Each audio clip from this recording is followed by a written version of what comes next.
Donc on va commencer et Bezrat Hashem, voilà, on va essayer de faire court chaque semaine comme ça, avec les équipes, sans les équipes. J'ai pris exprès Motzei Shabbat parce que je sais que le Motzei Shabbat c'est pas la forme. Donc surtout avec la Coupe du Monde là. Mais en général c'est compliqué. Donc là on a les Motzei Shabbat qui sont longs, l'hiver ça permet de sortir tôt, donc ça permet de faire beaucoup de choses en vrai.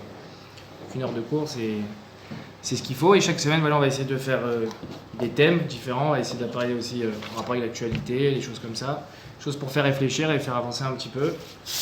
Même si ça ouvre sur des débats, avec plaisir. Donc voilà, donc ce que je vais dire en général sera basé sur Rav Dessler, les Siftei Chaim, les choses comme ça. Et là en l'occurrence, donc la trame c'est 100% Rav Dessler. J'ai rajouté pour étoffer un petit peu quelques trucs, mais en tout cas le Inyan c'est de Rav Dessler, donc c'est le Chelek Dalet. Je pourrais donner les références pour ceux qui veulent. Donc, alors on va commencer. Donc le titre, en gros, c'est la klala de Caïn. Donc, comme je t'ai dit, la klala de Caïn, c'est la klala qu'on vient encore aujourd'hui, la klala, à savoir la klala de Nar Venad, qui est rapportée dans le Pasuk, dans Bereshit, Perek Dalet, Pasuk Yudbet. Là-bas, on voit que Akadosh Baruch Hu, il a maudit Caïn d'être errant et fugitif sur sa terre. Donc on va voir un petit peu qu'est-ce que ça veut dire au fur et à mesure du Dvar Torah et voir en vérité le lien que ça a avec notre époque d'aujourd'hui et qu'on vit en fait à 100% cette klala-là. Déjà pour commencer, on va parler un peu de la mort pour égayer un peu la soirée. Du point de vue rouhani, il faut savoir que du point de vue spirituel, la mort c'est uniquement considéré comme un changement de malbouche, comme un changement d'habit. C'est-à-dire que quand on est vivant, on est vêtu d'un habit gashmi, d'un habit matériel, et puis lorsqu'on meurt, on change simplement d'habit et on revêt des vêtements. La neshama revêt un vêtement rouhani, spirituel. D'accord ? Donc on comprend bien que lorsqu'on est vivant, on a notre corps, on a besoin de dormir, on a besoin de manger, etc. Et puis lorsqu'on meurt, on n'a plus besoin de tout ça, mais c'est un passage en vérité qui peut se faire très facilement. Mais en vérité, pas tout le monde le vit de la même façon. Donc le tzaddik, comme le rapporte dans la Gemara Brachot Daf Chet là-bas, elle rapporte que la mort d'un tzaddik, elle se vit comme un cheveu qui se retire d'un verre de lait. C'est-à-dire qu'il ne sent rien du tout. Il le vit très facilement. Quand le tzaddik, il est appelé par Akadosh Baruch Hu, il est prêt, et c'est le Retzon d'Hachem de finir maintenant, et il vit ça tranquillement, sans aucun problème. Il change d'habit, hop, il s'allonge dans le kéver et c'est fini. Là, tu parles par rapport à la personne, pas par rapport à son entourage. Par rapport à la personne, okay. Exactement, bien sûr. On va parler ensuite du Esped et de la Avelut. En tout cas, lui, le vit très facilement. À la différence, à l'inverse du rachat, que lui, c'est une déchirure. Il le vit très difficilement. Pourquoi ? Parce qu'en vérité, il a investi tellement dans la gashmiut, dans sa vie, que lorsqu'il meurt, son corps, il est encore greffé à sa neshama, il a du mal à s'en détacher. D'accord ? C'est vraiment une déchirure, il le vit il supporte pas cette séparation-là qu'il a avec la gashmiut, parce qu'il a investi en vérité beaucoup d'amour, beaucoup d'efforts, beaucoup d'attachement dans tout ça, et donc pour s'en défaire, il en souffre, il souffre. D'accord ? Il souffre parce c'est l'inconnu pour lui, la mort. Alors que le tzaddik, c'est très bien. Exactement. En fait, il rejoint un monde dans lequel il a rien investi, dans lequel il connaît rien. C'est la peur de l'inconnu, mais c'est aussi, on va voir, la peur, pas la peur, mais la difficulté de se détacher de son attache de la vie. Parce que, et c'est ça aussi la deuxième difficulté que subit le rachat, c'est que même là-haut, en fait, cet attachement à la gashmiut continue. Ouais. Comment c'est possible ? Alors c'est incroyable, mais en vérité, là-haut, tu continues à désirer ce en quoi tu as investi sur cette terre. C'est-à-dire que si quelqu'un maintenant, il avait une ta'avat amamon très très forte, donc un désir sur l'argent très fort, là-haut, il continue à le vouloir. S'il adorait le beefsteak, et que toute sa vie c'était un mangeur, un goinfre, là-haut il veut un beefsteak. Il continue à vouloir un beefsteak. En fait, il souffre vraiment. Alors en fait, c'est ça le sens du Gehinnom, c'est que là-haut tu te retrouves dans un monde 100% rouhani, où il n'y a aucun sens à vouloir manger. T'as pas de bouche, t'as pas d'estomac, t'as pas de corps, t'as rien. Et pourtant, ton âme, elle continue à vouloir manger. C'est horrible. En fait, c'est non seulement tu peux pas assouvir ta ta'ava, premièrement, mais en plus de ça, tu te rends bien compte que ça n'a aucun sens, d'accord ? Pareil pour le kavod, quelqu'un qui est Hamdat HaKavod, quelqu'un qui adore l'honneur, l'orgueil, etc. En fait, il en souffre parce que là-haut, il continue à vouloir de l'honneur. Mais ça n'a aucun sens, c'est du sheker à 100%. Quoi, c'est infini ça veut dire genre tout. Alors non, tout- ça ce sera la période qu'il vivra au Gehinnom. En fait, pour justement nettoyer toute cette attache-là qu'il a et enfin pouvoir trouver plutôt la Rouhaniout et pouvoir fréquenter le Hémet. Mais tant qu'il n'est pas prêt, bah, en fait, il continue à vivre toute cette attache, toute cette envie. Ouais, D'accord. si maintenant j'aime le foot, en haut j'aurais. Tu vas vouloir regarder du foot. Oui, mais comment c'est possible quand on Ouais, arrive c'est fou. Enfin, on arrive dans le Olam Haba, on voit que tout est Rouhani et automatiquement, bah, c'est le Olam Haemet. Donc Ouais. automatiquement, bah, le gars il s'est dit, avec tout ce que j'aimais, c'était du sheker. D'accord, mais on Donc comprend. comment ça se fait qu'il peut être encore attaché à rattaché C'est- à du c'est sheker parce que- alors qu'il est dans le C'est Olam parce que Haemet? tu as déformé ta neshama en fait. Oui, mais automatiquement, la Neshama, elle retourne à la maison, entre guillemets. Ah, Du coup, bah, automatiquement, elle revient à zéro. là. Alors c'est quoi le Gehinnom? Enfin, on va pas définir maintenant ce qu'est Ouais, le Gehinnom, on va en parler, mais c'est c'est pas beaucoup de... quoi, mais- Le Gehinnom en gros c'est du regret. En fait tu regrettes tout ce temps passé à avoir investi dans cette Geshmiout, tout ce que tu as raté en Rouhaniout, tout ce que tu vas pas pouvoir comprendre de Akadosh Baruch Hu et du Hémet. C'est fin et plutôt, non, c'est plutôt profond comme idée, mais en gros c'est ce qui se passe. C'est pas dans Oui, mais France c'est aussi différent, parce que, enfin, le Gehinnom que la Gemara t'a donné. C'est-à-dire, t'as dit que c'est un regret qu'on ne peut pas connaître Hachem, qu'on n'a pas beaucoup C'est vrai que c'est une autre investi. dimension ce que j'ai dit. Mais alors que toujours aimer quelque chose, d'être dans un monde où on aime quelque chose qui n'est pas présent, je sais pas comment le dire, mais C'est totalement je sais ce que contradictoire et ça ne fait que renforcer en vérité. je sais pas, pour moi, le Olam Haemet, enfin, t'arrives au Olam Haemet, bah, automatiquement, tout ce que t'as dit là, tu te fais, ah ouais, je me suis Et ben on va voir, pourri dans juste- le vide, quoi. on va voir que non. En fait même je vais rapporter des preuves qu'on voit clairement que la personne elle continue à vouloir quelque chose qui est en rapport avec le bizarre, Geshmiout. C'est profond, c'est bizarre, quoi. mais en tout cas c'est ce qui Ouais. se passe. En tout cas c'est ce qui se passe. Voilà. Mais non, je n'ai pas Baruch Hashem encore vécu là-haut pour savoir exactement ce que ça veut dire, mais en tout cas c'est clair dans les Sfarim que c'est ça qui se passe. Même dans la Gemara Sanhedrin là-bas on en Donc, parle un c'est petit la peu. première ou la deuxième Agdara De- La première, c'est Non, on espère. de désirer la Geshmiout même là-haut. C'est écrit et c'est clair que ça se passe comme ça. Quoi, Gehinnom, c'est ça, c'est pas des souffrances et tout. Je vais pas rentrer Non, dans mais les détails souffrance, ouais, du c'est- feu, ouais, du ouais, truc, ouais, c'est pas ça c'est l'idée. ça. Moi ce que je veux, C'est du regret. c'est du regret. moi ce que je veux développer ici, c'est qu'on continue à avoir cette envie de Gashmiout même là-haut. D'accord? C'est ça qui rend difficile. C'est très chelou. Ça fait qu'augmenter la souffrance.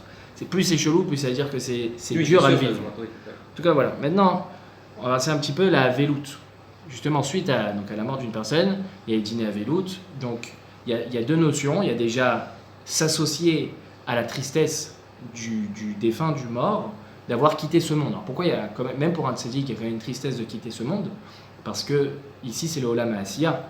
C'est-à-dire que Ayom la Sotam ou Machar Kabel Sraram. Aujourd'hui, c'est le jour, c'est le temps de faire, d'agir, de faire des mitzvot. Et puis demain, tu recevras ton salaire au Olam Haba, mais tu ne peux plus faire de mitzvot. D'accord? Donc tu es maintenant limité à tout ce que tu as travaillé, à tout ce que tu as gagné, investi. Et ensuite, tu recevras le salaire de ce que tu as gagné. D'accord? Pas plus. Donc il y a comme ça une tristesse de quitter ce monde. Et donc, premièrement, on s'associe à cette tristesse-là. Donc on est tous tristes pour cet homme-là qui, maintenant, a quitté le monde. Ça, c'est une première chose. Deuxième chose, d'ailleurs, Rav Steinman, tous les jours, il mettait plusieurs pièces à la tzedaka pour plusieurs causes. Et parmi ces pièces de la tzedaka, il mettait 60 agourotes. C'est pas grand-chose, 60 agourotes, ouais. Pour les 6 millions de juifs qui ont été tués à la Seconde Guerre mondiale. Donc c'était 10 agourotes par million. D'accord? A priori, c'est rien, c'est dérisoire. Mais en fait, justement, non. C'est pour les Ilou Nishmat de ces gens-là, d'accord? Donc ces gens-là, ça rentrait dans leur compte. Donc c'était un srout pour eux. Et même ça avait une valeur en fait énorme. Chaque petite mitzvah, c'est quelque chose d'énorme. Quand même une petite agoura, donc une agoura par 10 agourotes par million, vous divisez ça, c'est rien du tout. Et ben c'était quelque chose d'énorme en vérité. D'accord? Donc c'est pour montrer chaque petite chose, combien un homme mort rêve de pouvoir faire et qu'il ne peut plus faire. Donc il y a cette tristesse, premièrement. Maintenant, il y a la deuxième chose, c'est le esped. On fait des espedim, donc en français on appelle ça des éloges funèbres. Donc pour l'honneur du mort, on va raconter maintenant un peu sa vie et ce qu'il faisait, les choses bien. D'accord? Alors, pourquoi on fait des éloges sur cette personne morte? D'accord? Alors dans la Gemara Sanhedrin, il y a une longue discussion de savoir il y a une longue discussion de savoir est-ce que ce kavod il est fait pour les gens de la famille ou bien il est fait pour le mort. C'est-à-dire que le fait de raconter, les gars, le fait de raconter des éloges et de l'honneur sur quelqu'un qui est mort, ça peut apporter de l'honneur à la famille du défunt parce que si voilà, donc par exemple le père de telle personne il est niftar, de dire que cette personne-là faisait beaucoup de mitzvot, du bien autour de lui, beaucoup de chesed, etc. Ça honorifie toute la famille qui est autour, d'accord? Et la Gemara discute, donc est-ce que c'est pour le mort ou est-ce que c'est pour les gens vivants qu'on fait ces espedim? Et là, vous inquiétez pas, la nourriture elle arrive. Et la Gemara conclut que les espedim sont faits pour le mort, pour le kavod du mort. Alors ça a l'air bizarre. Pourquoi on fait le kavod quelqu'un qui est mort? On fait des espedim, ouais. Pourquoi on fait des espedim pour le mort? Si c'est pour la famille, je comprends, mais pour le mort, le mec il est mort. Le gars il est mort, donc maintenant il n'y a plus de kavod à faire. Ouais. On a dit que quelqu'un qui est mort continue à désirer ce qu'il a investi en gashmiout sur terre. Donc il en souffre là-haut. Quelqu'un qui aime le beefsteak, il continuera à vouloir du beefsteak là-haut. C'est un peu ça son gainam. C'est partie de son gainam. D'accord?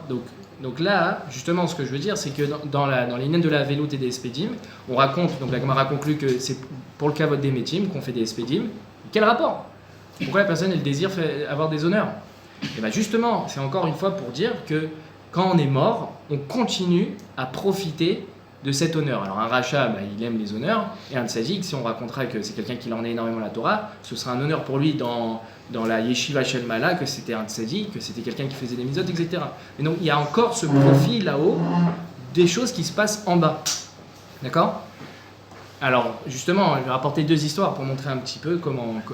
Deux histoires qui représentent ce phénomène-là. Il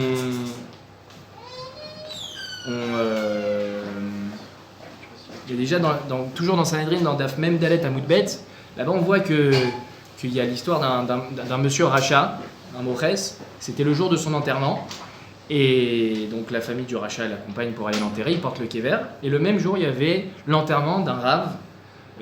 C'est Rashi là-bas qui raconte, j'ai pas fait tout le chasse, mais j'ai rarement vu des rachis de ce genre. Un long rachi, très long rachi, qui fait tout le Hamoud, qui raconte juste une histoire. D'accord? Tout le long du rachi.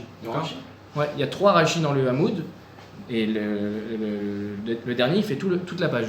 Daf Mem Dalet Amoudbet, je crois. Dans quel aspect? Sanhedrin. Et donc là-bas, il raconte en détail, pas raconter la fin, mais en gros, le début, c'est que la personne, donc le rachat, il avait le même jour d'enterrement que le Rav, Tzadik. Donc pareil, il y avait la famille du Tzadik qui accompagnait. Et puis, il y a des bandits qui sont arrivés et qui ont fait fuir toute la foule, ils ont attaqué, donc ils ont dû abandonner les Kvarim en catastrophe. D'accord, il y a un Talmide qui est resté sur place, donc qui a vu tout ce qui s'est passé, il a pu rester sur place. Et puis ensuite, la famille du rachat est revenue et ils se sont gourés, ils ont pris le kéver du Tzadik. Et ils disaient non, c'est pas le vôtre. Et puis il y a les Talmidim qui sont arrivés, ils ont pris celui du rachat. Et personne l'écoutait, et lui il criait comme ça, personne l'écoutait. Donc chacun a été enterré par les mauvaises personnes.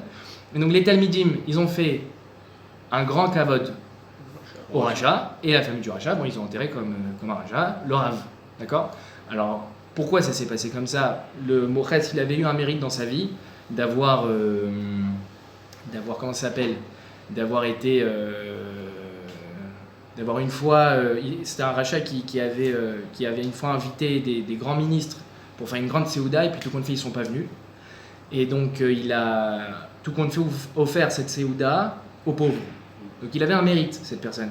Ce rachat avait un mérite, et donc, Akash Borou lui a donné le mérite d'avoir un enterrement Bekavod. D'accord? Alors maintenant, Rav Desser, il fait remarquer que, d'ailleurs j'ai oublié de préciser que les shiurim qui vont être donnés seront pour la Ilou Nishmat de Ruth Bat Yochanan. Je ne sais pas si vous avez des noms. Je sais pas, il faut Shemat de Yael Esther. Bat Rivka, elle est un peu malade. Elle a de la fièvre ce Shabbat. Donc, Zrat Hashem. Et Rivka Bat Yehudit aussi. Zrat Hashem. Donc, maintenant, Rav Desser, il fait remarquer, c'est bizarre. C'est très marrant comme situation parce que ce Moches, maintenant il est là-haut. Il sait très bien que tout ce qu'il raconte, parce qu'il pense que c'est le Rav maintenant qui est en train d'être enterré, tout le kavod qu'ils font à ce mort-là, ils ne le méritent pas. Ils sont en train de dire le Rav avait fait beaucoup de mitzvot et tout. Et tout compte fait, il le raconte sur son kéver. Donc, ce rachat, même un kavod médoumé, un kavod imaginaire qui n'existe pas, il continue à le vouloir. Quand il continue à en profiter. D'accord? Donc, on voit encore que la Neshama, elle continue à désirer ce genre de choses. C'est ouf. C'est vraiment fou comme truc.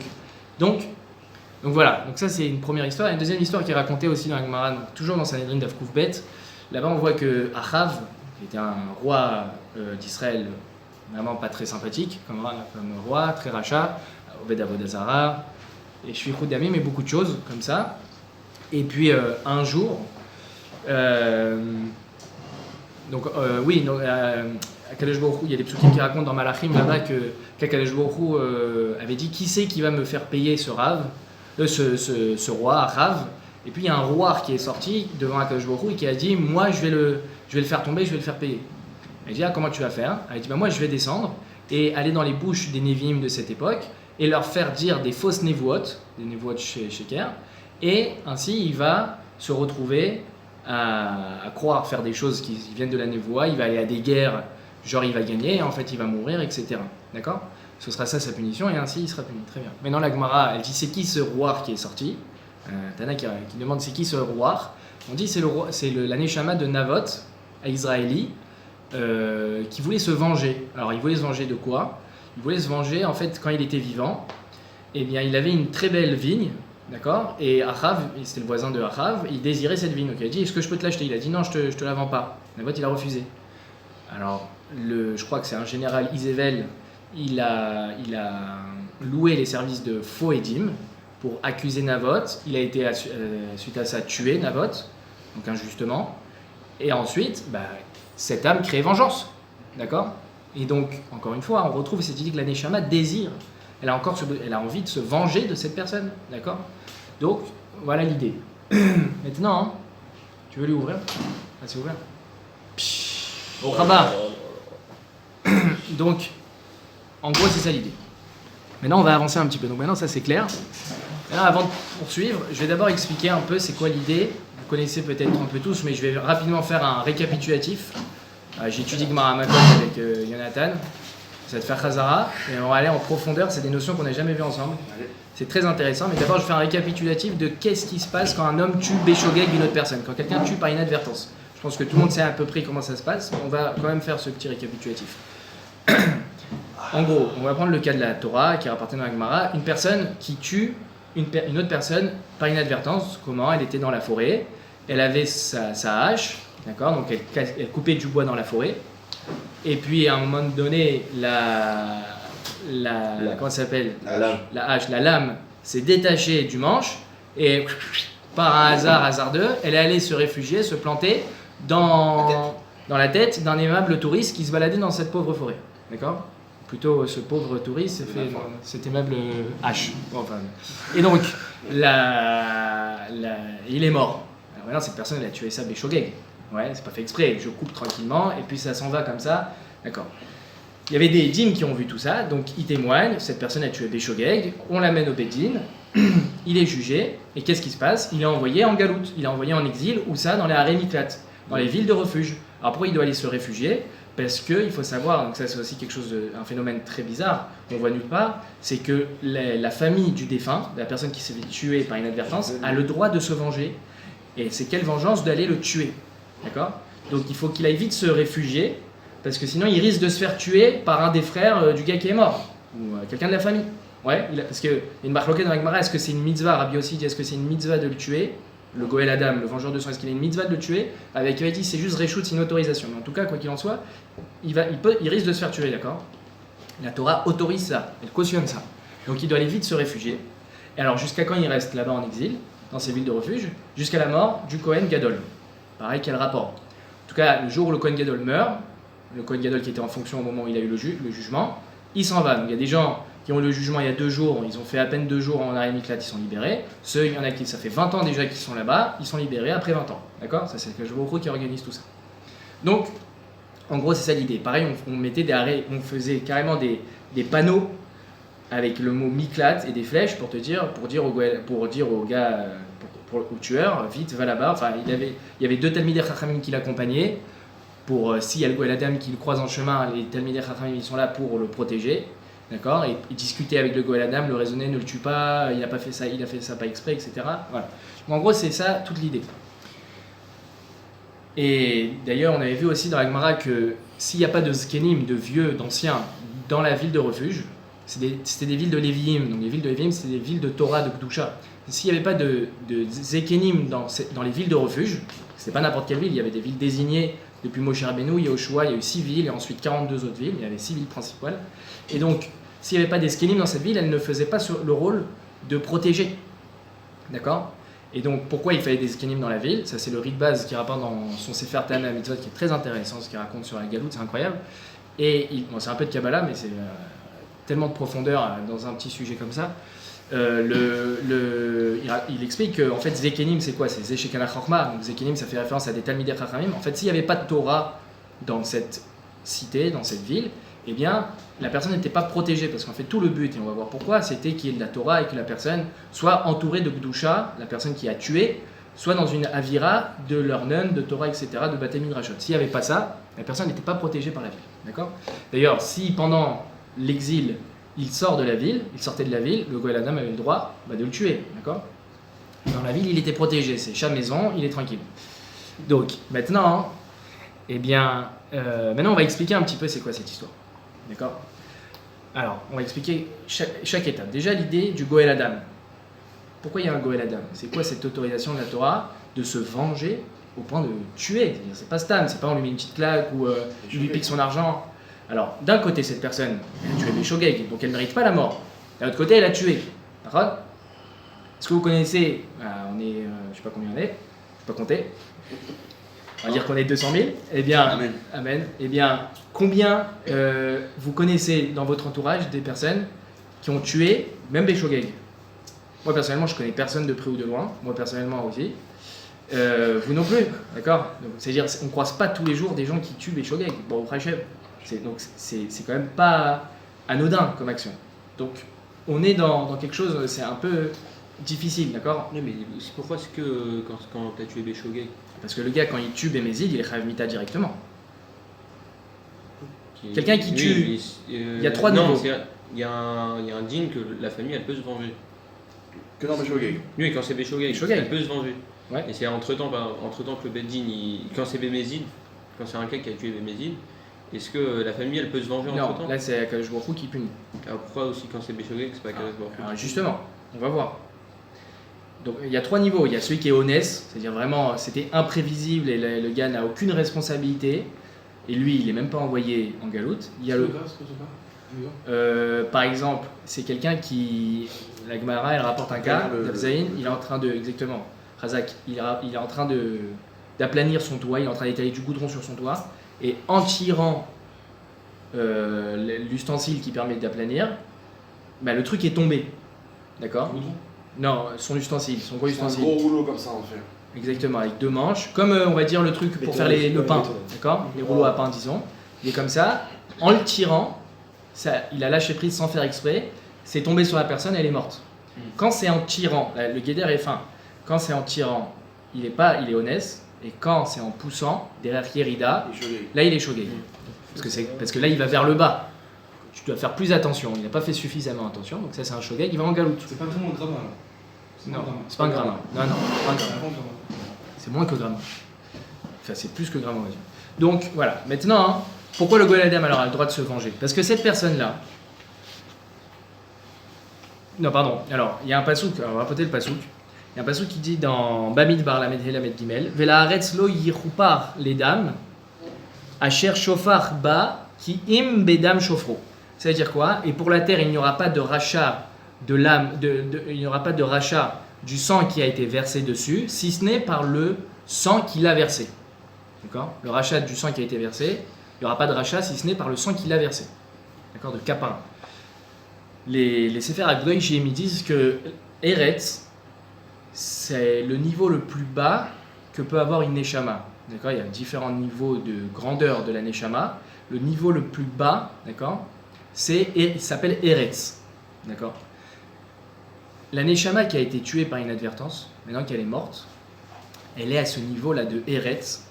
Elle est au niveau au plus bas, et c'est-à-dire que cette Neshama maintenant réclame vengeance. D'accord ? Parce que, ok, j'ai été tué Béchogeg, mais j'ai quand même été tué, et cette personne-là, elle ne va pas mourir, parce qu'elle a tué sa Béchogeg. D'accord ? Mais non, moi j'ai rien demandé. Quand je il a ses Cheshmonot, s'il l'a fait tuer, c'est qu'il le méritait. Mais non, lui de son côté, il voit que quoi ? Que mon tueur, mon agresseur, n'a rien. Il l'a envoyé en galoute, mais normalement, quelqu'un qui tue, il est chayav mita, mida keneged mida. D'accord? Donc là, il n'y a pas de Mida Keneged Mida. Lui, il désire ce Mida Keneged Mida. D'accord? Donc justement, la Torah, dans sa grande sagesse, a permis un Mida Keneged Mida. Comment? Par le biais du Goël Adam. C'est-à-dire que comme cette Neshama, elle hurle vengeance. Il y a un sang qui m'a tué, il y a quelqu'un qui m'a tué, et lui, il continue à vivre. Moi, maintenant, je suis morte. Je suis mort. La Neshama, je suis morte. Donc, la Torah, elle a autorisé au Goël Adam de faire kapara, de rééquilibrer les choses, de faire le Mida Keneged Mida, et donc de tuer le tueur. D'accord? Mais non, comme c'est un Shogeg, il a quand même la possibilité de s'enfuir. Mais il a la possibilité quand même d'être tué. D'accord? Donc en gros, c'est ça l'idée du Goël Adam. Et on retrouve encore une fois l'idée que la Neshama continue à créer vengeance, même morte. Elle n'est pas arrivée là-haut dans le Olam Haemet, c'est bon, j'accepte. À ce moment-là, elle est dans une situation, on va voir, pas encore claire là-haut. Elle n'est pas encore reposée et béchlemout. Et donc elle crie vengeance. Donc la Torah, elle l'autorise ça. Très bien. Et c'est parce que cette personne-là, si elle en est venue à tuer, c'est qu'il y a eu un zilzoul, malgré tout, de la vie humaine. Parce que, comme on a dit, on n'arrive pas à tuer quelqu'un dans sa vie, c'est comme ça. Même Béchogeg, si tu as tué quelqu'un, c'est qu'il y a un problème dans ta façon de te comporter. Et donc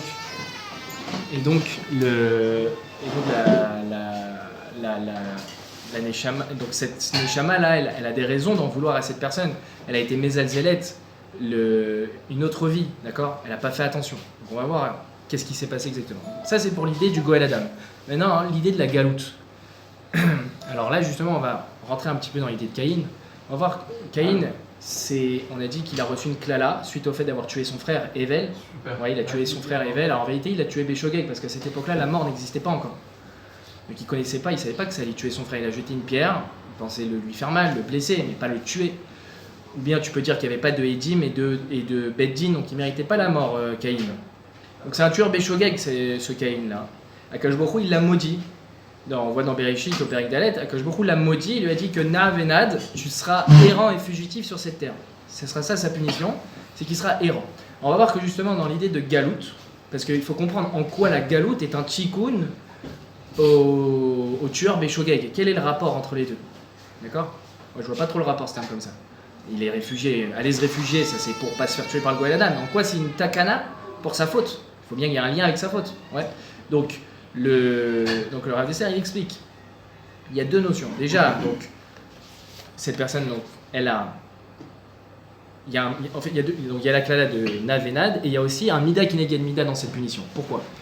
La personne, lorsqu'elle a tué donc le gars, qu'est-ce qu'il a fait? Il a déraciné, il a chassé la Neshama qui était sur cette terre, il l'a chassé, il l'a envoyé dans un autre monde. D'accord? À cause de lui, sa Neshama est déracinée et chassée de ce monde-là pour rejoindre un autre monde. Alors, Mida Keneged Mida, cette personne-là sera chassée de là où elle vit, d'accord? Et sera envoyée, Mida Keneged Mida, elle sera envoyée en arrêt miklat. Elle ne peut plus vivre, elle est maintenant fugitive, mise en exil, parce qu'elle a mis en exil une autre personne. Donc déjà, on voit une idée de Mida Keneged Mida. On comprend un petit peu mieux. Donc ça, c'est une première chose. Et deuxièmement, on a dit que ces villes-là, c'était des villes de Kdusha, des villes de Torah, où il y avait des Batem Midrashot. Comme on a dit, on ne tue pas quelqu'un stam comme ça. Si on tue, si ça arrivait dans la vie de quelqu'un, c'est qu'il a été mezalzel quelque chose. Et donc en fait, on comprend que cette personne-là, elle était trop asouk dans ses occupations. Elle était dans son business. Le gars, il est en voiture. Il a un business à faire, il est pressé, il a des vacances, je sais pas quoi. Et puis le gars il roule à toute allure et puis il fait pas attention et paf, il rentre dans quelqu'un. D'accord? Normalement on fait attention quand on roule. D'accord? Tu peux rentrer dans une personne, je dis pas qu'il peut pas y avoir de honnête, mais c'est un exemple. La personne elle roulait trop vite, elle était trop préoccupée par son truc, donc le gars il coupait du bois, la seule chose qui l'intéressait c'est d'avoir du bois pour l'hiver. Et puis il a pas regardé autour de lui, tu es en train de couper à la hache, fais gaffe quand même s'il n'y a pas des gens autour de toi. D'accord? Même si c'est un hasard de fou qu'elle allait se planter dans sa tête, c'est que tu étais à souk, c'est que tu étais préoccupé par tes problèmes à toi, et en fait, tu es mésalzel d'une certaine façon la vie d'autrui. D'accord? Donc, à cause de ça, parce que tu es mésalzel, on va t'envoyer dans une ville où justement, tu es coupé du monde, où maintenant, tu vas te détacher un peu de toute cette matérialité dans laquelle tu étais enfoncé. On va te laisser le temps de réfléchir un petit peu à ce que tu as fait. Tu vas étudier, tu vas fréquenter des gens bien, et comme ça, tu pourras méditer, te rendre compte qu'est-ce que j'ai fait de mal, comment j'ai pu arriver à une chose pareille, qu'est-ce que j'ai loupé pour faire une chose pareille, pourquoi j'ai été trop concentré dans ce que je faisais dans ma vie, etc. Et donc c'est ça l'idée de la galoute, c'est déjà de se détacher, donc d'être exilé comme tu as exilé la personne, et puis de prendre du recul sur ta vie et avoir l'occasion de réfléchir un petit peu. Donc, et ça, Akadosh Baruch Hu, il décidera le temps. Ça, c'est au moment de la mort du Kohen Gadol. S'il te faut 20 ans pour réfléchir, Akadosh Baruch Hu, il organisera ça. Ça, c'est lui qui gère. Et la même D'accord. de nos jours, c'est l'inverse, exactement. C'est vraiment en train de s'assimiler tous les uns après les autres. S'assimiler On commence à être. avec les goyim, tu veux dire? Ouais. Alors justement, on va parler d'aujourd'hui. Ça, c'est l'apothéose du Dvar Torah. Pareil, quoi. Ouais, t'as raison, on va tout comparer. Le titre, c'est la Klala de Caïn, la Klala de notre Dor, de notre génération. C'est vraiment ça. C'est une très bonne remarque. Donc, pour conclure dans cette histoire de Galoute, c'est que maintenant, il faut expliquer le Kohen Gadol. D'accord? Donc, c'est un peu ésotérique, on va dire, mais ça s'entend. Parce qu'en vérité, c'est pas Dafka le Kohen Gadol qui a ce rôle à jouer, il y a aussi les Gdolim. Le Kohen Gadol, il avait un grand rôle, c'était de prier pour sa génération. Comme les Gdolés, il faut savoir que tous les Gdolim, ils ont une responsabilité de prier pour le clan d'Israël, qu'il n'y ait pas de Réchaïm, qu'il n'y ait pas de fauteurs, qu'il n'y ait pas de voleurs, qu'il n'y ait pas de tueurs, etc. Alors je ne suis pas en train de dire que si maintenant il y a des fauteurs, c'est la faute du Gadol. C'est chacun à sa Bechira. Mais le Gadol a sur lui tout le poids du clan d'Israël et il doit prier pour eux, pour leur réussite rouchani, etc. D'accord? Donc le Kohen Gadol, pareil, il avait ce rôle à jouer de prier pour sa génération, et justement ce genre de choses, pour que ce genre de choses n'arrive pas. D'accord? Donc il avait un rôle de shalom, de faire du shalom dans le clan d'Israël. Eh bien, ce rôle de shalom ne se cantonne pas durant sa vie, il va aussi être lorsqu'il va monter au ciel. Quand le Kohen Gadol va mourir, il va permettre à la Neshama qui s'est fait tuer de retrouver le shalom. D'accord? Il va faire le shalom là-haut, et là, enfin, la Neshama va pouvoir trouver une stabilité, trouver sa place. Alors, le Radbaz, dans son Tamei Mitzvot toujours, il dit donc il va permettre à la Neshama, par exemple, de rejoindre son nouveau Gilgul, s'il doit revenir en Gilgul, ou bien aller au Lamaba, aller là où il faut. En tout cas, tant que le Kohen Gadol n'est pas mort, la Neshama, elle est en stand-by quelque part, et donc elle souffre, donc elle veut vengeance, il n'y a pas eu de Mida Keneged Mida, etc. Quand le Kohen Gadol meurt, il fait le Shalom, et sa Neshama, elle trouve l'apaisement. Et donc maintenant qu'elle trouve l'apaisement, le gars, il peut sortir de la ville. Le Goël Adam n'a plus le droit de le tuer, parce que ça y est, il n'y a plus de Nekama, il n'y a plus de vengeance Donc la qui Neshama, existe. il n'y a pas de vengeance puisque la Neshama, Elle ne désire plus la vengeance. Exactement, elle est posée. Il n'y a plus besoin de vengeance. Ça y est, la Neshama est Bemenoucha, Beshalom, tout ce qu'il faut tranquillement. Ok? Et donc c'est ça que le Kohen Gadol jouait comme rôle. D'ailleurs, la Gemara dit que les mères des Kohanim Gdolim apportaient des gâteaux et des cadeaux aux gens dans la Rémiklat pour pas qu'ils prient que le Kohen Gadol meure. Parce qu'eux, ils attendent qu'une chose, c'est que le Kohen Gadol meure pour qu'ils puissent sortir de la Rémiklat. Donc pour pas qu'ils prient, ils allaient leur apporter des cadeaux et s'il vous plaît, priez pas pour mon fils meurt. D'accord? Parce que voilà, c'était la fin de la peine, il avait purgé sa peine. Donc là, on a l'idée et la compréhension, c'est sympathique. Vous n'avez pas vu ce point de vue-là? J'ai pas vu ce point-là. On n'a pas vu ces points-là.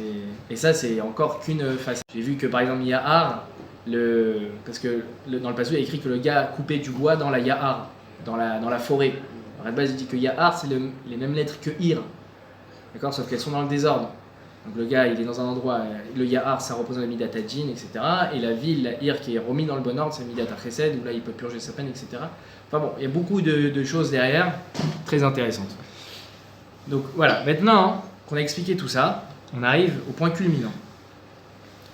On va essayer d'expliquer maintenant c'est quoi le Na Venad. Ne vous inquiétez pas, on s'approche de la fin, c'est le point culminant. Je sais pas combien de temps ça fait, 33 minutes, ça va. Le Na Venad, donc on a dit que Caïn allait être errant et fugitif durant sa vie. Il faut savoir que Caïn, on connaît l'exil d'un pays. Tu peux être exilé d'un pays, tu n'as plus le droit de venir en France, donc tu vas en Amérique, d'accord? Mais le gars, là, il est exilé de la terre entière. C'est-à-dire qu'il n'y a nulle part où il peut aller. Ça, on ne connaît pas. C'est-à-dire, tu vas là-bas, t'es exilé, tu vas là-bas, t'es exilé. C'est-à-dire que Caïn, quand il a entendu la Klala, il a demandé à Kadosh Baruch Hu, mais alors, ils vont me tuer, la terre, elle va me manger, les bêtes sauvages, elles vont me sauter dessus. C'est-à-dire que je ne suis pas censé être là. Là où je me trouve, c'est pas bon. Donc, je suis foutu. C'est une Klala horrible que tu m'as mis. Kadosh Baruch Hu, il lui a mis une trace sur lui, une marque sur lui pour le protéger, tant qu'il y a cette trace, pour le protéger, que la terre ne le mange pas, que les animaux ne l'attaquent pas, que les hommes ne le tuent pas, etc. Comme ça, il était protégé. Mais en tout cas, il était en exil partout malgré tout. Par exemple, lorsqu'il cultivait la terre, s'il fallait que ça sorte d'habitude 4 tomates, bah lui, la terre lui n'en donnait qu'une. C'est-à-dire, la terre ne l'acceptait pas. D'accord ? Maintenant, c'est quoi cette idée-là ? Quel rapport maintenant entre le fait qu'il ait tué Evel, que Sgori lui dit que tu sois errant et fugitif sur la terre ? Alors, il faut comprendre que quand quelqu'un, il tue une personne, la première conséquence de ça, c'est qu'on peut imaginer, ça même si bon, Hachem on l'a pas vécu, on peut imaginer qu'une personne qui fait une chose pareille, la première chose ce qui va se passer dans sa vie, c'est qu'il y aura un bilboul d'Ahat. C'est-à-dire qu'il va être déprimé, il va devenir fou. Alors la première chose qu'il va faire, c'est il va fuir son quartier, fuir son pays, il va aller se réfugier en Amérique. Mais en vérité, il va se rendre compte que son action, elle le poursuit même là-bas. Donc en fait, il n'aura aucune menoucha, nulle part. D'accord ? C'est une vie catastrophique. Sa vie, elle se casse, elle se détruit. On est d'accord que quelqu'un qui tue une autre personne, on n'a pas besoin de le vivre pour imaginer le désarroi de toute sa vie. C'est plus une vie ce qu'il vit. D'accord ? Il a tué une personne. C'est-à-dire que ça va le suivre toute sa vie. Donc en vérité, la Totsa'a, le résultat de son action, c'est justement cette cla-là. C'est que lui va se sentir exilé, il va se sentir mal tout le temps. Il va se sentir fugitif de la vie, il va se sentir errant, il va se sentir pas bien avec des autres êtres humains parce qu'il a tué une personne. D'accord ? Je parle pas de quelqu'un qui est à la guerre, à l'armée, ça c'est encore une autre dimension. Mais Stam, comme ça, tuer une personne dans sa vie, Bémézid ou Béchogaï, ça fait que ta vie n'est plus une vie. D'accord ? Donc ça c'est le premier résultat. Les Mekoubalim disent qu'une personne qui dans sa vie a besoin de courir à droite à gauche pour sa parnassa, c'est un peu dur mais ça peut s'entendre, c'est que il y a des gens comme ça, ils doivent voyager partout par le monde pas pour ramasser de l'argent, pour sa parnassa, et bien c'est que Mistama dans sa vie antérieure ou dans sa vie actuelle, il a tué quelqu'un. Alors il n'y a pas besoin de tuer même avec les mains, il y a plein de façons de tuer. Il y a la boucha, ça peut être d'autres choses plus graves, il y a le lachonara, plein de choses. Et bien une personne qui a fait ça, son tikkun, d'une certaine façon, c'est de errer sur terre, de devoir courir partout, d'accord ? Parce qu'il n'y a plus de menoucha. Alors maintenant, moi, ce qui est intéressant, et c'est ça tout ce que j'ai dit, c'est pour arriver à ça. Pour parler d'aujourd'hui. Quel rapport maintenant avec aujourd'hui ? Alors, aujourd'hui, on est les témoins d'un monde où en vérité, alors peut-être que Stam comme ça on s'en rend pas compte, mais si on réfléchit une seconde, c'est la triste réalité. C'est qu'on vit dans un monde où la tuerie, la mort, a augmenté puissance 1000. Sachant qu'on est dans un monde civilisé. D'accord ? Rav Dessler, il écrit ça à l'époque, lui il a vécu la Seconde Guerre mondiale, donc je ne sais pas si c'était avant ou après, mais c'est-à-dire qu'il était pendant cette période, Calvachomer pendant cette période, mais la Seconde Guerre mondiale, c'est d'une certaine façon encore d'actualité. En 1945, on était déjà dans des États construits, il y avait des démocraties, il y avait des républiques, il y avait des présidents, on votait, etc. Donc on n'était pas à l'époque de Louis XIV, des barbares, et encore des gens, ou à l'époque des barbares encore plus tôt. Enfin bon, les croisades, c'était pas encore civilisé comme aujourd'hui. Aujourd'hui, on défend les droits de l'homme, liberté, égalité, fraternité, tout ça. Et donc, malgré tout, on vit dans ce monde-là, d'accord ? Et pour prendre des exemples très concrets, d'accord ? Alors bon, moi j'ai les informateurs, mais j'ai entendu qu'il y a eu 6500 morts pour la construction du Qatar. Les chiffres, ils sont Non, Bon, on va pas commencer à faire de la politique. On va pas faire... Hein ? Minimum 400. On va pas faire de la politique même s'il y en a 2 ou 3, d'accord ? On est à l'époque de Rome, c'est-à-dire que on est sur des chantiers, donc pour construire des stades, on construit très vite pour construire des stades, et puis il y a des morts sur le chantier, donc que ce soit 6500, que ce soit 6400 ou je sais pas quoi, même un, d'accord ? Et tout ça, ce qui est incroyable, c'est pas à l'échelle nationale que ça s'est fait, d'accord ? C'est à l'échelle internationale, c'est-à-dire que c'est quelque chose où tout le monde entier participe à ça, d'accord ? Tout le monde cautionne ça, d'accord ? Donc ça c'est... D'accord, je ne vais pas parler des pays qui ne cautionnent pas. Toutes les grandes puissances, l'Argentine elle joue, l'Amérique elle joue, la France elle joue, l'Allemagne elle joue, l'Angleterre elle joue, je sais pas, tous ces pays-là. Je ne suis pas dans les ignanimes, je sais pas, il y a peut-être un pays qui a un truc. De ce que j'ai entendu, c'est ça qui se passe, d'accord ? Ça c'est une première chose, mais il y en a plein des comme ça. Vous avez l'affaire de Lola, vous connaissez l'affaire Lola, la petite fille qui s'est fait, qui s'est fait des... Voilà, Chazé Shalom. Ouais, mais la mort, ça n'a pas baissé par rapport à l'époque. C'est-à-dire à l'époque, j'ai l'impression que c'était beaucoup plus banal. C'est ce que j'ai dit, à l'époque, c'était pas des tueries. C'était pas naturel. déjà ça, mais je veux dire bah, même. Non, les c'était pas. croisades, tout ça, les gars, ils Mais tuaient, oui, mais ça, à c'était des pas les nombres. époques Pas civilisées. civilisé. C'est pas Ah, civilisé. tu parles quand c'est. Moi, je parle quand on est dans une société moderne, où les gens sont civilisés, où les gens, normalement, sont censés connaître la valeur de la vie humaine. On défend ça, les droits de l'homme, on défend ça, d'accord? Et malgré tout, on tue, en fait. Et c'est, ce qui est horrible, c'est que maintenant, c'est du shaker. Alors, ça s'appelle, on le cache. On défend les droits de l'homme, et malgré tout, c'est des choses qui se passent. D'accord? Je vais te dire, parce que là, je parle de la mort. Mais je vais donner un dernier exemple. Ma mère m'avait raconté à l'époque des Gilets jaunes. Il y avait un prof d'anglais qui avait vexé, je t'ai raconté ça? Prof d'anglais qui avait vexé un élève, je sais plus comment, Ah oui. dans un amphithéâtre, université. Et puis le lendemain, l'élève, il est venu, coup de poignard. Il a tué. Il a tué. Parce qu'il a été vexé. Donc, je crie vengeance. Boucha Barabim, le mec, Mida Kenegan Mida, il tue son prof d'anglais, d'accord, au vu et au su de tous. Alors ça, c'est des cas, on dirait que c'est des cas particuliers, mais je suis sûr, vous ouvrez les directs matin, les 20 minutes, les trucs, vous prenez les faits divers. Bon, ça, c'est des trucs qui courent. D'accord? C'est pas des trucs en vérité qui sont. Hein? En Israël, il y a tous les jours. Alors, justement, j'ai même pas parlé des guerres, parce que je voulais pas parler des guerres de religion ou des guerres politiques, parce que les guerres de religion, on va dire que c'est quelque chose qui est justifié, on tue pas cet homme pour tuer, c'est pour défendre un pays, défendre une religion, mais même les guerres politiques, l'Ukraine, je sais pas, Poutine, moi, je suis pas assez dans le Yin, mais en gros il veut l'Ukraine, donc il la prendra son Ukraine. Enfin bon, en tout cas ça c'est, là je parle de la mort, même la vraie mort, mais si vous prenez même l'humour aujourd'hui, l'humour c'est se moquer aujourd'hui, c'est pas des blagues. C'est-à-dire que vous prenez n'importe quel humoriste, il faut descendre le public. Sinon il manque quelque chose, il manque un épice, d'accord? Et en vérité, partout, vous regardez toutes les vidéos, tout ce qui est de l'ordre de l'humour doit passer par se moquer de la personne, descendre la personne. Et on a aujourd'hui un pouvoir énorme de casser la vie d'une personne avec une petite moquerie, une petite blagounette. Et en plus, si le gars ne rigole pas, c'est un relou, d'accord? Et ça fait partie de la mort, d'accord? C'est Boucha Barabim, c'est aussi l'idée de mort, d'accord? Et ça a une ampleur aujourd'hui énorme. Donc la valeur humaine, aujourd'hui, elle vaut très très peu, d'accord? Un pays moderne, c'est quoi? Parmi les facteurs, parmi les points à remplir, c'est qu'il y ait un plus grand taux de mortalité, on a appris ça en géographie, que de naissance. D'accord? Tous les pays du tiers-monde, c'est des pays qui, eux, ils ont 6 enfants par famille, d'accord? Tu vas en Allemagne, il y a moins de naissances que de morts. Ça, c'est un pays moderne, d'accord?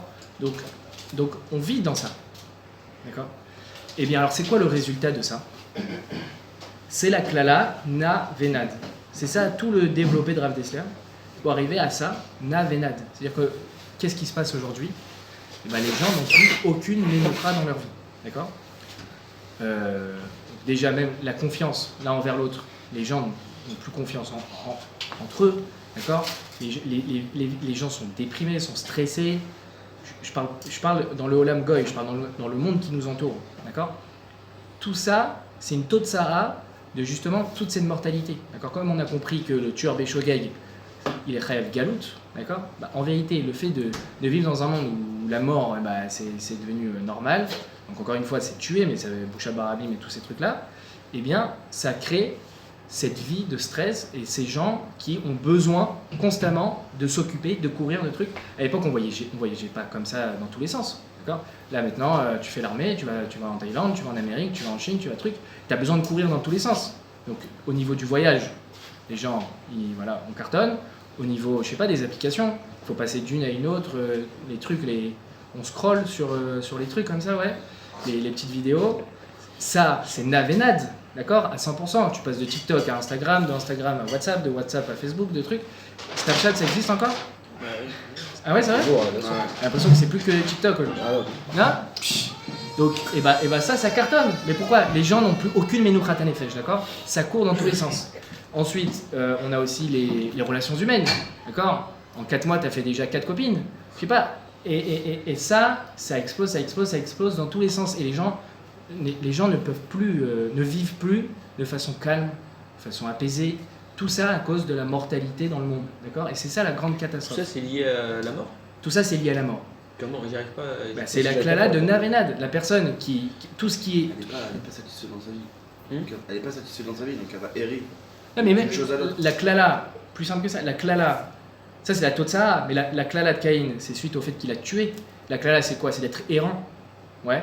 C'est de ne pas trouver de menouchat hanefesh, de devoir courir à droite à gauche, de passer d'une chose à une autre, de voyager par là, de voyager par là. D'accord? Le gars qui a tué Béchogeg, il est chayav galout, il est exilé. Parce qu'il a tué. Il est narvenan. Exact. Ok. Parce qu'il a tué, alors il est envoyé en galout. Mais on a compris qu'en vérité, c'est un lien profond. C'est que le fait de tuer fait que ta vie n'est plus calme. T'as plus de calme dans ta vie, t'as plus de menoucha, t'as un bilboul à da'at, t'as un bilboul dans tes émotions, t'as un bilboul dans tout ce qui t'entoure. D'accord? Donc c'est ça. Que ce soit Bémézid ou que ce soit Béchogé. Ouais. Ok. C'est la conclusion, c'est-à-dire que la mort fait que le monde court dans tous les sens et n'a plus aucun calme. Il faut s'occuper. Et ce qui est magnifique, ce qui est intéressant, c'est que tout ça, quand tu te dis à quelqu'un, mais pourquoi tu voyages comme ça dans tous les sens, t'es hyper actif, qu'est-ce qui t'arrive? Non, c'est pour le kiff. D'accord? Et qu'il pense que c'est le kiff. Il pense que c'est pour le bidour. Alors ça, je vais m'arrêter un peu dessus. Bidour, ça veut dire divertir. Divertir.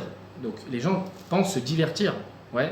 On passe donc tous les humoristes, tous les trucs, tout ce qu'on a expliqué. Voilà, je me divertis sur Internet. Divertir. Alors, divertir, j'ai regardé, ça vient de quel mot? En latin, ça vient de diverter. Diverter, ça veut dire détourner. D'accord? Se détourner de la réalité. D'accord? Donc c'est intéressant. J'ai rapporté 2 citations parce que vraiment c'est un lien très intéressant, le divertissement. D'accord? Ce qu'on appelle le divertissement, c'est la plus grande catastrophe en vérité. Et donc Pascal le disait, Blaise Pascal. Alors lui, je suis d'accord avec lui. Je vais vous apporter un autre avec qui je ne suis pas d'accord. Pascal, il disait que la seule chose qui nous console de nos misères est le divertissement, et c'est pourtant la plus grande de nos misères. C'est-à-dire que... Tu fuis la réalité. Hein? Tu fuis la réalité. Tu fuis la réalité. Et c'est vraiment ça, se détourner de... On dit divertir la mort. Pascal, il disait on se divertit de la mort. Ouais, parce qu'on On ne veut pas la voir en face. D'accord? Quand tu es vide intérieurement, eh bien, tu as besoin de te divertir. Mais en fait, tu te divertis de ta réalité. D'accord? Non, mais même quelqu'un qui n'est pas vide intérieurement, il a besoin de se divertir. Alors ça, je vais en parler après. Attention, ça, je vais conclure là-dessus. Il y aura une différence entre se divertir et s'aérer. C'est pas pareil. Donc, C'est pour toi, enfin. c'est pas la même chose. Le divertissement. ouais, Le divertissement. Là, le divertissement, c'est mal. Le divertissement, c'est quelque chose qui fait suite à une absence de vie. D'accord? C'est quand la mort nous entoure, donc le monde, d'accord, le fait de tuer les gens à tous les niveaux, eh bien, tu arrives à vivre une vie de divertissement. Tu as besoin de te divertir parce qu'il y a un bilboul da'at énorme suite à cette mort. C'est le Chayav Galout, il est exilé, il est bilboul da'at, il est dans un bilboul da'at, et donc, résultat, il court dans tous les sens, il est exilé. Fuir une réalité. Fuir une réalité. Sartre, pour maintenant vous prendre un penseur du XXe siècle, 21e siècle, alors c'est tout récent, là c'est vraiment la personne qui, donc c'est une vie dépeint justement sans un divertissement. Il a une phrase incroyable, qui est très triste, mais ça explique vraiment la vie d'un goy. Tout existant, toute personne, tout existant naît sans raison, il naît sans raison, se prolonge par faiblesse et meurt par rencontre. Qu'est-ce que ça veut dire? Tout existant, donc toute personne, elle naît sans raison, c'est-à-dire il est né, je ne sais pas pourquoi, non, je suis né par hasard, comme ça. Ah, nous, Non, vous n'avez pas pour les gueules. Nous, on ne naît pas sans raison, nous. non, on est malgré nous.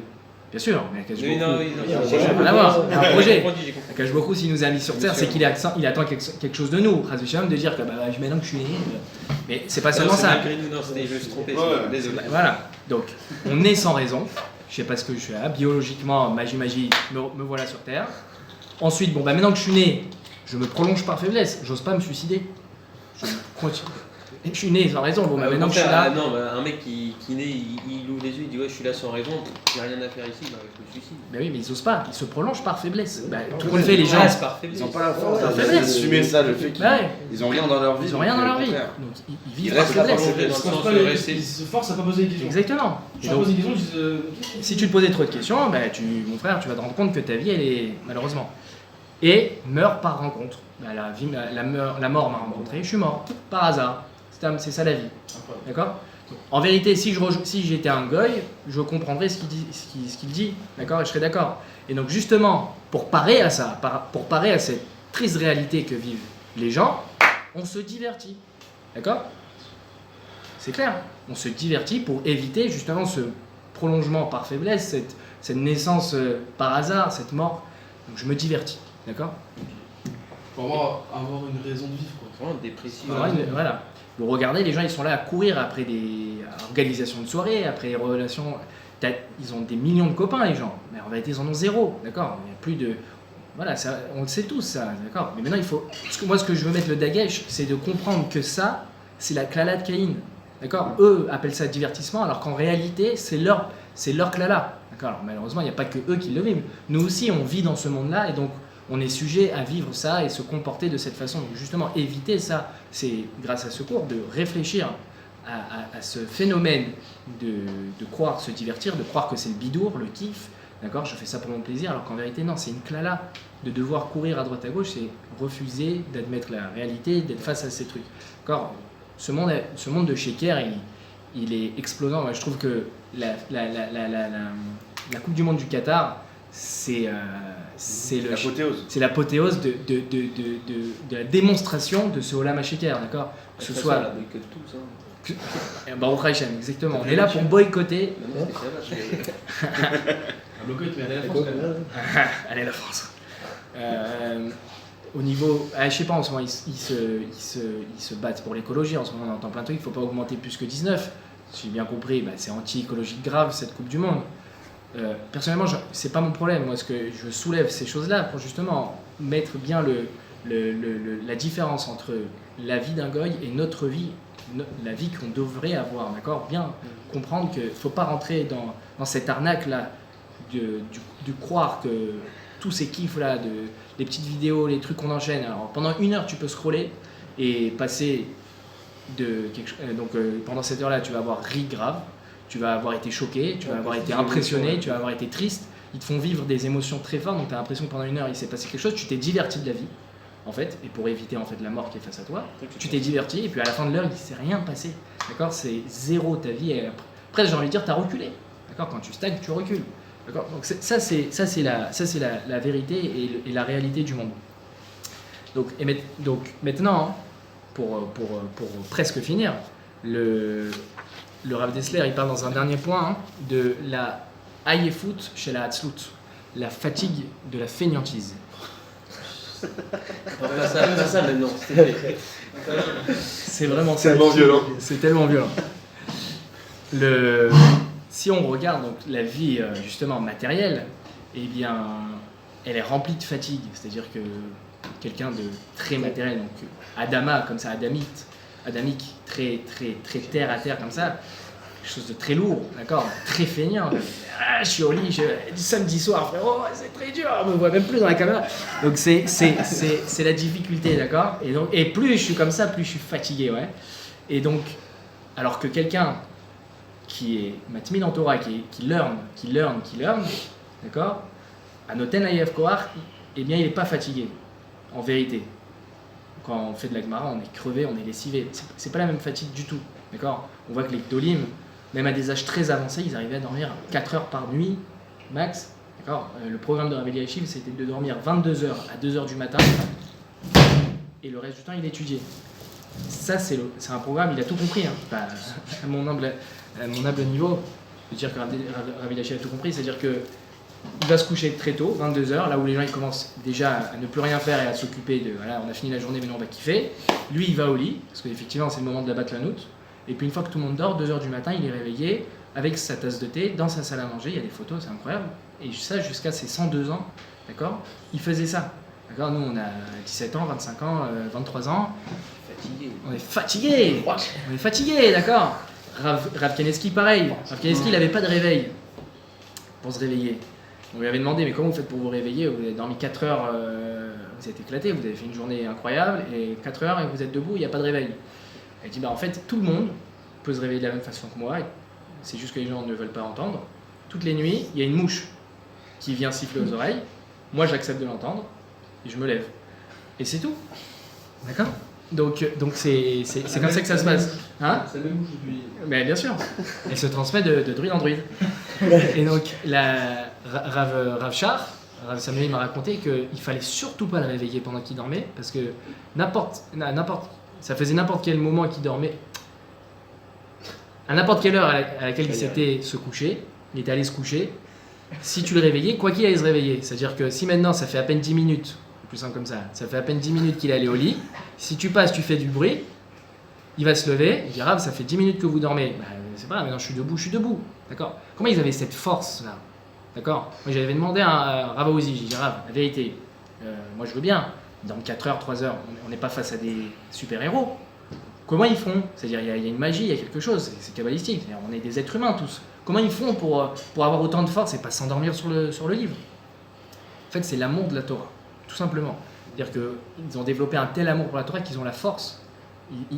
Comme Rav Shar, ça fait 10 minutes, mais c'est pas grave, maintenant j'ai une souillée à l'ornée, bah tant pis, je suis réveillé, maintenant je vais étudier, c'est tout, et j'ai les forces pour le faire.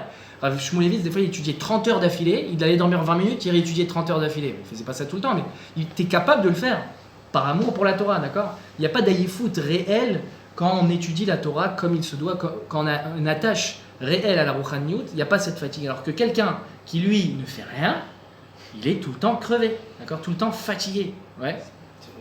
C'est fou. C'est rien faire, c'est vrai de ouf. fatigant. C'est vrai de ouf. En vacances, quand tu fais la grasse mat, t'es KO. Ouais, KO, exactement. C'est fou. Après, tu fais rien de la journée. Et bah cette Rien personne-là, faire, c'est fatigant. cette personne-là, elle se trouve dans quelque chose qui s'appelle Mitat Hanefesh. La Neshama, elle est morte, d'accord? C'est ça qu'on dit Abatala Mevi Lidé Shigaon. Mais Abatala Mevi Lidé Shimum, c'est que la Batala, l'inaction, d'accord, amène à la folie. C'est-à-dire que la Neshama, elle en meurt de ça. D'accord? C'est pas une vie ça, donc elle en vient folle, et donc elle est fatiguée, elle est éclatée. Et donc la grande différence qui va se passer entre quelqu'un qui est matmi dans Torah et quelqu'un qui ne l'est pas, c'est que quelqu'un qui est matmi dans Torah trouve sa chayout, trouve toute sa vie en lui-même. Et donc, s'il y a des nouvelles extérieures, d'accord, on n'a rien à faire. Moi, si tu me dis il y a eu 2-1 ce soir pour l'Australie, j'en ai rien à faire, d'accord? Je suis au courant qu'il y a le match d'Australie ce soir parce que j'ai regardé jeudi soir pour savoir s'il allait y avoir du monde ou pas ce soir. Je me suis dit là, il va y avoir une relation de cause à effet incroyable, d'accord? Il y avait un match ce soir? Bah, je le sais maintenant, ouais. Je crois que c'est l'Australie. Australie. Je crois qu'à 20h, donc je me suis dit ouais, je suis foutu. D'accord, là j'ai un combat à mener. Ça va, c'est pas un gros. Ah, ça, c'est pas un gros match. Bon, Côté la France, on doit pas être. C'est pas un grand match. Donc c'est le gars qui est dans la Torah, il n'a pas besoin de ça. D'accord, et on revient à cette idée de Na'avena, de devoir courir. Quelqu'un qui est dans sa Torah, qui trouve toute sa vie intérieure, il n'a pas besoin de divertissement, d'accord. Et une baston dehors, j'ai rien à faire, d'accord. Les gens ils sont là, il y a les pompiers qui sont passés, il y a les flics, il y a les trucs. J'ai rien à faire, c'est-à-dire t'es là, t'es assis, attends mais frérot, je suis en train de construire ma vie, d'accord, j'ai rien à faire de ce qui se passe dehors, il y a des ambiances et des trucs, j'en ai rien à faire. Vraiment le gars n'en a rien à faire. Pourquoi? Parce qu'il remplit sa vie suffisamment pour ne pas avoir besoin de vivre grâce à l'extérieur. Alors que quelqu'un qui est Atzlan, il est fatigué, il fait rien, il est posé sur son lit, il n'est pas actif réellement, il ne crée pas sa propre vie, et bien cette personne, dès qu'il y aura un mouvement extérieur, hop voilà, ça le fait bouger.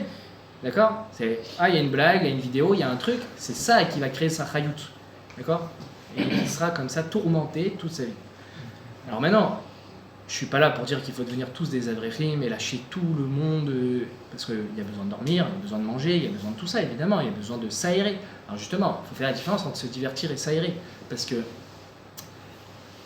la Torah ne dit pas qu'il faut devenir maintenant des extraterrestres de la vie, d'accord? Et tout lâcher. Si on en est au niveau, bah, c'est super, d'accord? Alors moi je parle dans notre quotidien. On peut transformer notre quotidien et le mettre à l'endroit. C'est ça qu'il faut. C'est ça avec ça qu'il faut ressortir. C'est-à-dire que y a une histoire comme ça avec le Gaon de Vilna, avec un de ses talmidim qui avait, j'ai déjà raconté cette histoire, il y a un de ses talmidim qui allait le voir et qui lui a dit Rav, je me sens pas d'étudier toute la journée, la vérité, je vais quitter la yeshiva et je vais aller travailler un peu. Alors le Rav il lui a dit ok, bon ben tzlacha, fais attention à toi. Et donc le Talmid est parti. Et quelques années plus tard, le Gaon de Vilna recroise son ancien Talmid. Et puis il lui dit alors, qu'est-ce que tu deviens? Qu'est-ce que tu fais de ta vie? Alors il dit bah voilà, j'ai commencé un business. Il dit super, et qu'est-ce que tu fais dans ta vie? Il dit ouais, business, je suis dans rapport-export. Il dit d'accord, mais c'est très bien, mais qu'est-ce que tu fais dans ta vie?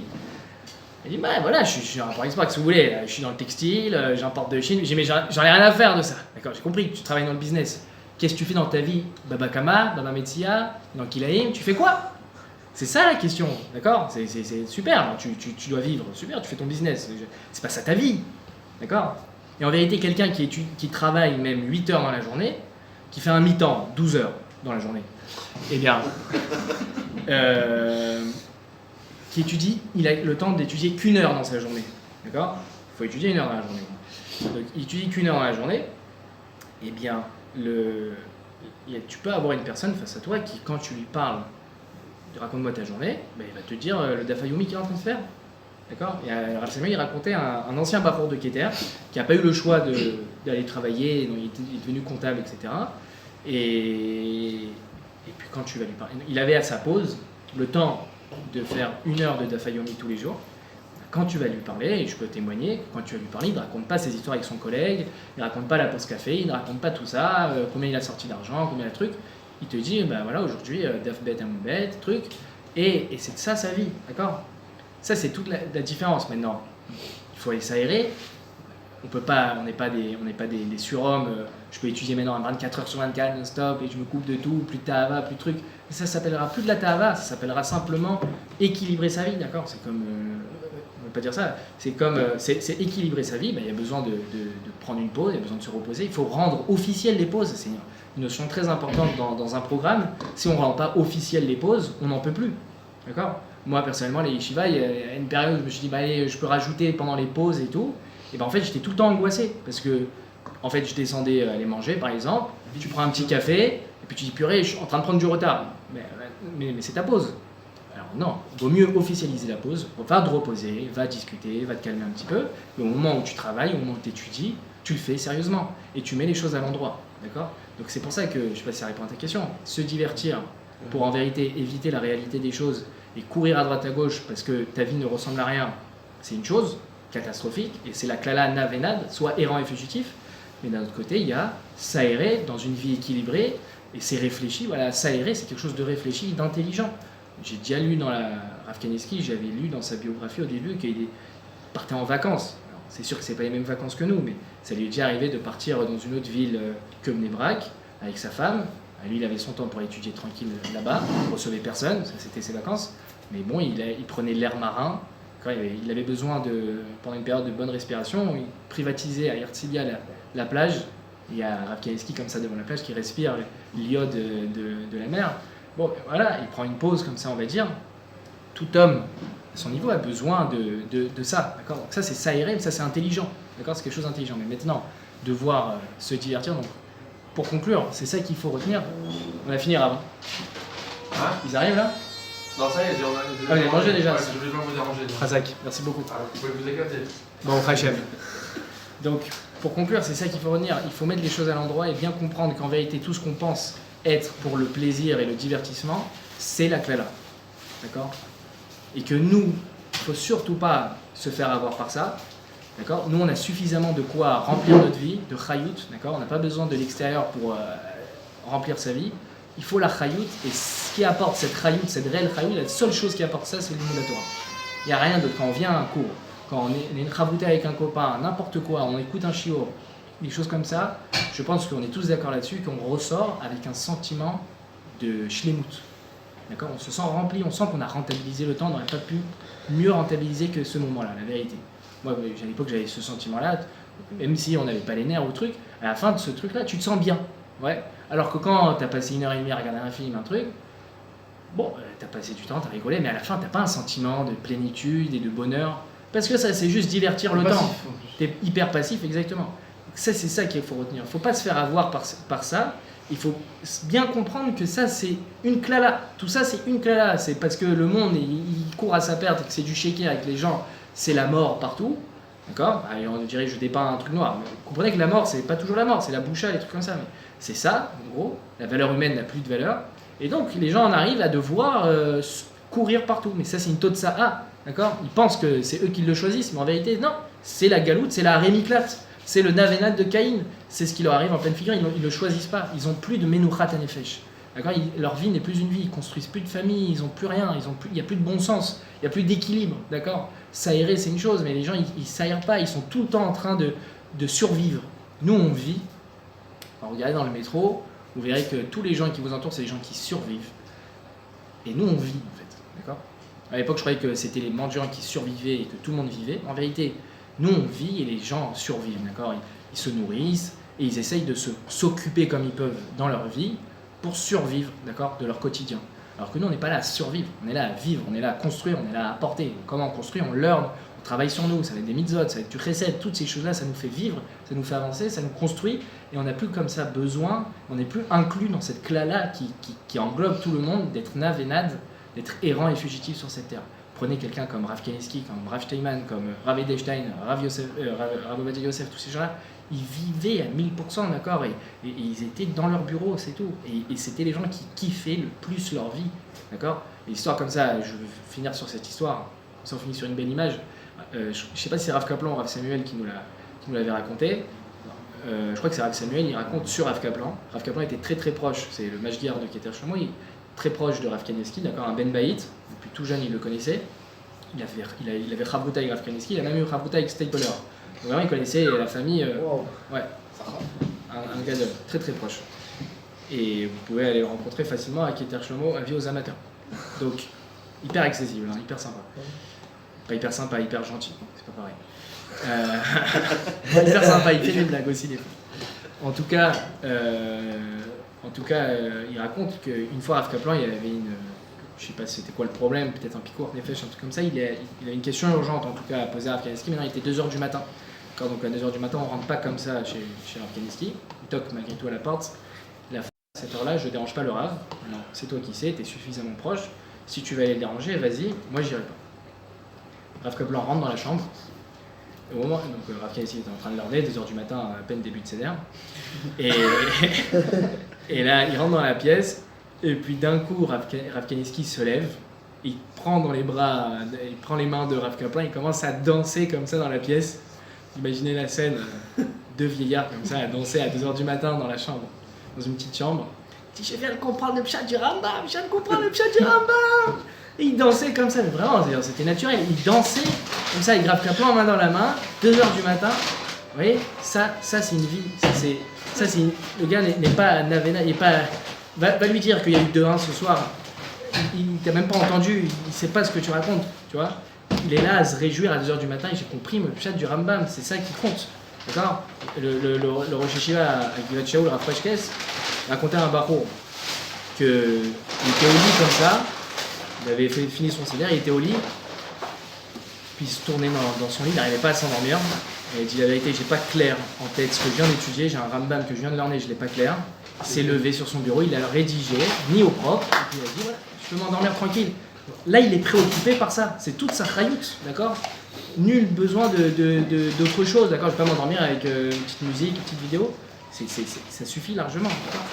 Maintenant, nous, on n'est pas des Rav Kanievski, on n'est pas des trucs. C'est-à-dire, l'heure de limoud que j'aurais mis dans ma journée, c'est ça qui me donne toute la chayout pour ma journée. D'accord. C'est pas ce qui nous entoure. Et je me prends conscience que c'est toute la racine de ma chayout, toute la racine de ma vie, toute la racine de mon bonheur. C'est ça. Voilà. Vraiment, Kolakava, je sais que c'est pas facile le mot de ces Shabbat. Maintenant, Bezrat Hashem, donc toutes les semaines. D'accord. C'est facile pour personne. J'inclus moi aussi. Et donc Bezrat Hashem toutes les semaines. C'est facile avec les tartares. Ah ouais, les tartares qui arrivent. Et on a le droit à 2 par personne. C'est très facile. Merci Ras Madia. Merci Rav. Après, vous fermez le rideau là. Bien sûr, on ferme tout. Et la poubelle, mettez. Yes. T'as laissé une nappe On se met d'un côté. On va faire ça propre. Ouais, c'est mieux. J'enlève pas les 2 nappes.